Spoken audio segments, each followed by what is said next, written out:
আমি এমন পেয়েছি হাজব্যান্ড ডাক্তার, তো ওনার হাজব্যান্ড ডাক্তার সাহেবের সাথে আমার খুব বন্ধুত্ব। উনি সিনিয়র বন্ধু, আমার বয়সে অনেক বড়।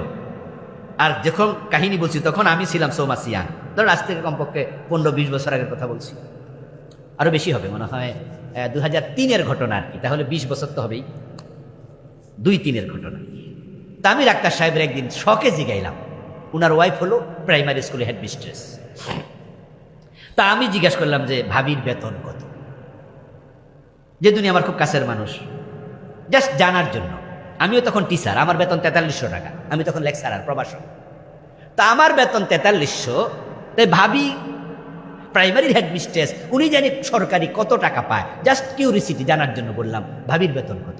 ডাক্তার সাহেব উত্তর দিল, আমি তো জানি না। আমি বললাম আপনার বউ কত বেতন পায় আপনি জানেন না? আমি কোনোদিন জিগাই নাই। আচ্ছা জিগান নাই বুঝলাম, আপনারা দেয় না? না। তো কি করে?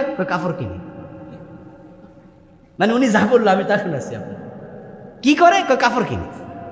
আরে বলেন কি? হ্যাঁ হুজুর, এমন কাপড় কিনে, বেতন ফাইলে 2-3-5টা কিনবো, আর বাকি টাকা কি করে জানি না। এমন কাপড়ও আছে যেটা শুধু কিনছে জীবনে পরিধান, ও কয়েকটা শোকেস ভর্তি কাপড়, উনার শখ, উনি কাপড় কিনে।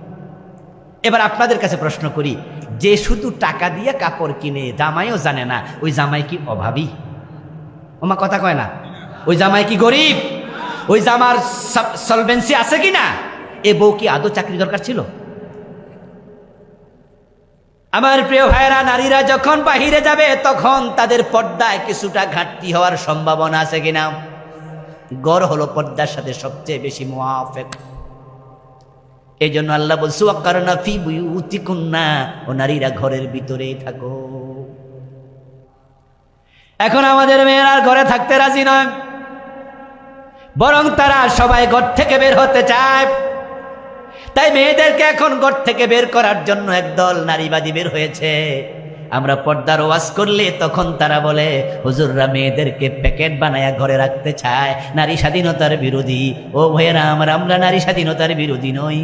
আমরাও বলি পর্দার সাথে নারী প্রয়োজন হলে, জরুরত হলে নারী ব্যবসা করবে, পর্দার সাথে ডাক্তারি করবে, পর্দার সাথে নারী ইউনিভার্সিটি কলেজে পড়বে, পর্দার সাথে নারীর কাজ করবে, কোনো অসুবিধা নাই। যদি প্রয়োজন হয়, আদাযিনাল্লাহু লাকুন্না আন তাখরুজনা লিহাওয়াইজিকুন্না, প্রিয় নবীজি বলেছেন, ও নারীরা শোনো, তোমাদের প্রয়োজন যদি হয়, আল্লাহ ঘর থেকে বের হওয়ার অনুমতিও তোমাদেরকে দিছে, কিন্তু প্রয়োজন ছাড়া ঘর থেকে বের হইও না। নারীদের জন্য সবচেয়ে নিরাপদ জায়গা তার ঘর, ঠিক না?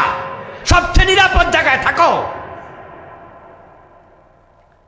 এখন তারা বলে আমরা নাকি নারীদেরকে ঘরে বন্দি করতে চাই, আর ওরা নারী স্বাধীনতার নাম দিছে, দিয়া তারা মেয়েদেরকে এখন পুলিশে নেয়, মেয়েদেরকে সেনাবাহিনীতে নেয়, মেয়েদেরকে র্যাবে নেয়, মেয়েদেরকে ঘর থেকে বের করে ঠেলা গাড়ি চালায়, মেয়েদেরকে দিয়া মাটি কাটায়, মেয়েদেরকে সবাই ঘর থেকে বের করার জন্য প্রতিযোগিতা করছে। কারণ যদি শিয়াল দেখে মুরগিগুলা খামারের ভিতরে আছে, ঘরের ভিতরে আছে, তাদের নিরাপদ জায়গা আছে, শিয়াল বাহিরে দাঁড়াইয়া দাঁড়াইয়া বলবে আমরা মুরগির স্বাধীনতা চাই। কি মুরগি যদি স্বাধীনতা পায়, ঘর থেকে বাইরে হতে পারে, শিয়ালের জন্য লাভ না লস, হাতের কাছে পাবে। এখন নারী স্বাধীনতার নাম দিয়া মেয়েদেরকে অপ্রয়োজনে ঘর থেকে বের করছে, অপ্রয়োজনে। এমন মেয়ে আছে যে চাকরি করে, যার চাকরির কোনো প্রয়োজনটাই ছিল না। স্বামী মাসে লাখ টাকা ইনকাম করে, তারপরও বউ চাকরি করে, এমন আছে কিনা? স্বামী কোটি কোটি টাকার মালিক, তারপরও বউ 15,000 টাকা বেতনে চাকরি করে।